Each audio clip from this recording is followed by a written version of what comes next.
member for Calgary-Glenmore. Thank you, Madam Speaker. At community association events in my riding, I heard from constituents who were concerned about pipeline approvals. One of the projects that constituents were concerned about was the Shell Coastal GasLink project, which would export liquefied natural gas from the BC coast. Given that this project would allow natural gas producers in Alberta and BC to more readily access markets in Asia and around the world, to the Minister of Energy, does this government support the Coastal GasLink project? Honourable Minister of Energy. Thank you, Madam Speaker.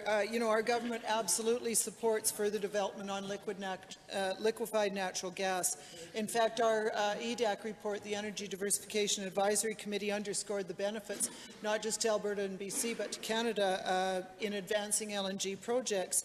The committee noted that methane would be a good source of supply, which is good for the Montney region up where I live. Ethane would be good for here for petrochemical development, and LNG would be good for Alberta's economy in using up some of that gas. You know what else is good for our economy, Madam Speaker? A pipeline to Tidewater. Thank you, Madam Speaker. As part of the GasLink project, the BC government has announced that LNG facilities would be exempt from their carbon levy. On the other hand, they adamantly oppose the expansion of the Trans Mountain Pipeline.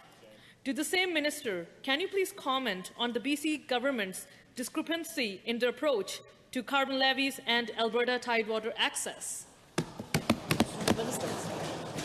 Thank you, Madam Speaker. Again, we absolutely support the development of Canadian LNG resources, but what we don't support is, and we will take action against, is the hypocrisy, the environmental hypocrisy of BC. Speaking out of both sides of their mouth. In fact, they believe that they can develop resources which are good for Canada, but they stand against our Trans Mountain Pipeline, and that's not acceptable, Madam Speaker. It's inconsistent and, frankly, very un-Canadian. We are going to do what we need to do to get that pipeline built, and legislation we'll be introducing shortly will show the economic. Second supplemental. Thank you, Madam Speaker. To the same minister, how are we working to ensure that Alberta's oil and gas resources make it to market through projects like the Trans Mountain Pipeline? Minister. Thank you, Madam Speaker. We've made it clear from day one we will get that pipeline built. Tens of thousands of jobs depend on it. Billions of dollars of investment depend on it.